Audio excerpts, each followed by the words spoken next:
everybody. I hope your spring is going well so far. That time is almost upon us, and by the time you watch this video, maybe it already is upon you.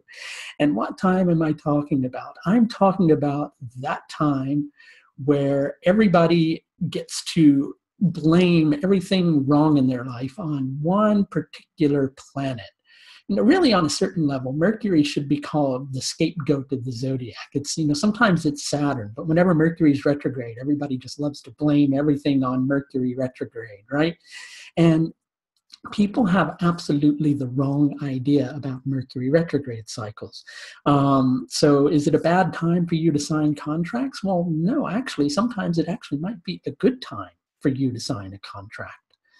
Especially if you've read over the fine print a little bit better and kind of reviewed things, right?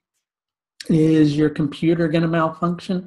Well, not unless your computer is meant to malfunction, right? And you know, it's not always like that.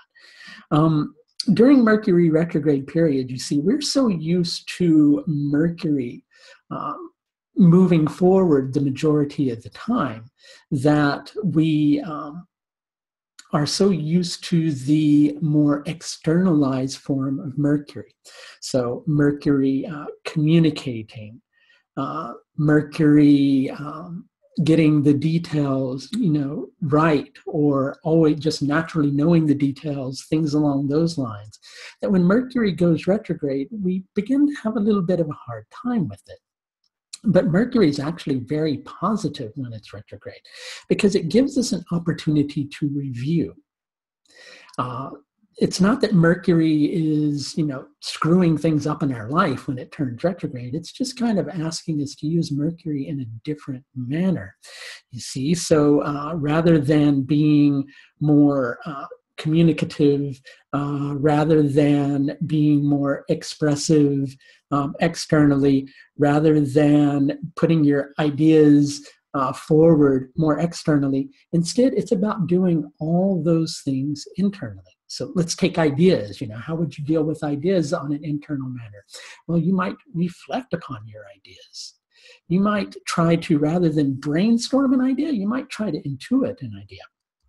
And how would you express things? Well, you might just be more passively expressive. That's the phrase I want to use. What does passively expressive mean, right? Well, you might think before you speak, rather than just naturally opening your mouth and saying the first thing that pops into your mind. Because when Mercury is retrograde, it's good to really think and reflect before we speak, so that we can have the true understanding of what we're actually trying to convey, put across, right? And, you know, sure, it may still get confused, right? Because, you know, as the great William Burroughs once said, language is a virus from outer space. And quite often it's hard to put things into words, isn't it? But anyway, I digress, but perhaps not. So let's talk a little bit about this particular Mercury retrograde cycle and a lot of what it is about. So you're trying to figure out what a recent struggle is really all about and what you should do to, well, for lack of a better way to put it, stop struggling, right?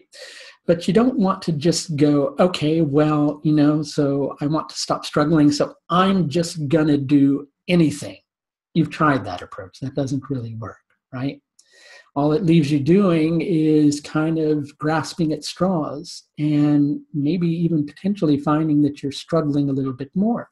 So that particular approach doesn't work. And that's what leads you to this particular Mercury retrograde cycle and leads you to the process that can actually help you to make the most of this particular Mercury retrograde cycle. It's a very powerful one because at the time that Mercury is stationing and turning retrograde, it's a day before a full moon in Chitra Nakshatra, right? And so it's going to be a very strong, very powerful Mercury retrograde cycle. And it also involves key aspects from the moon as it's approaching its fullness, Jupiter, and in addition to that, Mercury's closing in on the gap between itself and Mars. So we need to talk a little bit about a lot of different things in relation to that. And the fact that Mercury is retrograde, at least for a few days of Mercury's retrograde cycle, up until the 15th of April, Mercury's retrograde at the same time that Venus is retrograde. So it's a very powerful 5 days between the 10th and 15th of April with a full moon. Venus retrograde, of course, you've got Jupiter and Saturn already retrograde, but they stay retrograde for longer periods of time, and Mercury retrograde as well. And Mercury's retrograde in Ashwini Nakshatra, right? Let's talk a little bit about Ashwini by talking about the spark that begins all things, right? When we think of the word initiative, when we think of the word action, usually the last word we think about is intuition. It seems to feel to us like those two things are the opposite end of the spectrum from each other, but they're not, right? There's just a side of us that when we're acting in alignment with who we are truly, if we're acting in alignment with where our heart is naturally, right, then we're going to naturally act intuitively in the manner that is in alignment with our soul. But, and here is the big but. Only kidding. Here is the big but. The big but is the fact that, we've been given this wonderful thing called the mind. But we tend to use this mind in manners that makes us get in our own way all the time, over and over and over again. This mind is given to us to serve spirit, to differentiate that which is right for our path from that which is wrong from our path. But what begins to happen is we begin to think that this mind runs the show, right? That, that it's the one that kind of directs things. When in reality, it's directing things in a more harmonious manner, I should say, rather than a dissonant manner, which dissonance actually is a form of harmony as well. But do we want dissonance or do we want nice harmony, right? So it works more in harmony with the, it brings more harmonious things into our life, I should say, when it's working in connection with the soul. And it's at those moments that the initiative and the action that we take is just naturally guided. We don't question. We just know what is right. But we get so caught up in thinking that this is running the show that we confuse the process all the time. And so when we confuse the process, we get lost in this quagmire that's all foggy and dim, and it's hard to even see 2 feet in front of you because you just can't make out what is there underneath your nose, right in front of your eyes. Instead, you're looking everywhere else except where you should look. Okay? And were you to look in there, right, then the answers would just make themselves clear. And perhaps that's a long-winded explanation to drive at a particular point. And what is that point? Well, you've been dealing with a lot of struggle lately. And when you get up to the period of Mercury stationing and getting ready to turn retrograde, an understanding of that struggle begins to deepen. Right? Mercury is going to form an angle with Jupiter, which is in Chitra Nakshatra. Chitra Nakshatra wants to do things not just on a small scale, but on a grandiose scale. So to kind of give a relevance to that, with Chitra Nakshatra, if one wants to do the right thing, one wants to do the right thing in a really, really, really big way. And so it ends up being the wrong thing because one gets too attached to form, right? But so, hey, maybe all isn't lost because with the influence of Chitra Nakshatra, sometimes we get led off into the woods, away with the fairies, following those lights, looking everywhere we should look except right in here until we get lost. And then we're kind of forced to look in here.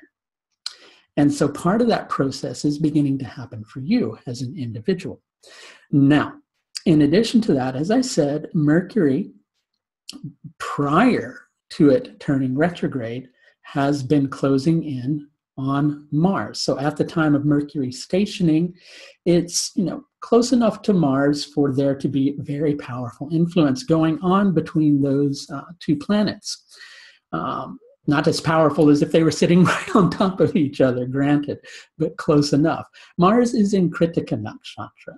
And with Kritika Nakshatra, well, it's about purification. It's about burning away everything that really just is not right for you. And sometimes, how does it do it? Well, it does it in a no-holds-barred, cut and dried, this is how it is. You don't like it? Tough. Okay, that's especially Mars and Kritika, right? That's how those two energies would really work, right? So you have to take a look at something. And as we mentioned, Venus is retrograde in Uttara Bhadrapada Nakshatra, and that deepens this capacity for, like it or not, here it is. But, sure, it may be difficult. It may be bringing you a lot of hardship. It may be making you take a look at a lot of things that you really don't want to take a look at. But if you use it productively, then you're going to come to an understanding of what actually is appropriate, right? If you struggle against the tide, then the deeper down you go, right?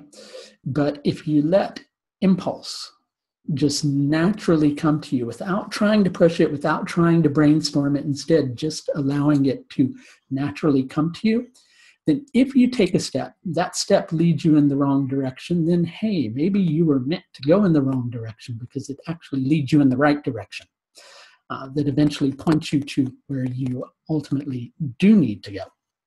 And, there's a good potential that that's a very strong possibility of what's happening as well. And part of that transpires over the course of Mercury retrograde. So as I said, the first 5 days are very powerful. And a day or so after the full moon, the moon is going to shift into Swati Nakshatra. So you may at that point feel like, aha, I got it.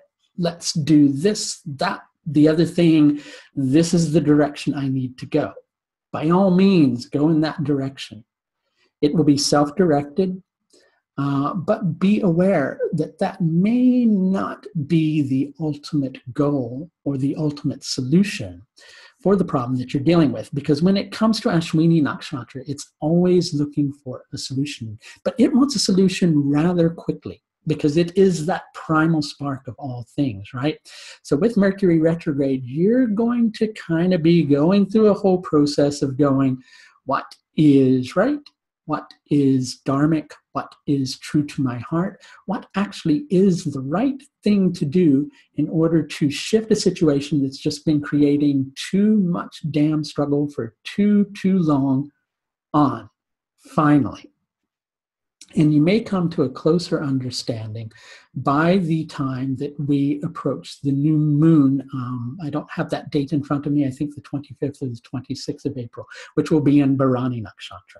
And that can help you to actually move on with enough understanding. It may not completely shift the situation, but it will help you to make a big movement in connection with the situation. So once again, a reminder, Mercury is retrograde between the 10th of April and the 3rd of May when it stations and turns back direct again.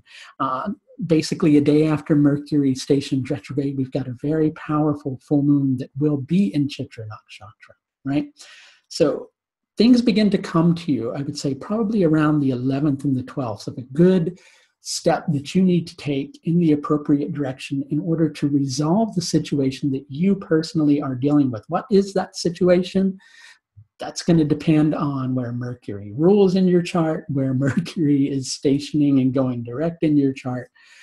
Lots of different factors. If you would like to understand all that stuff better, I do have an astrological services page that you can find either linked over here or linked over there, because sometimes this video flips around It doesn't put me on my head though, but it's on one of those sides. And if you click on that link, it'll take you to my astrological services page where you can schedule the service of your choice with me.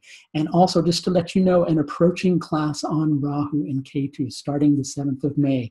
Look also on my website for information on that course. That's going to do it until the next time that we talk, which will likely be in a few days with the approaching full moon energy. Bye for now.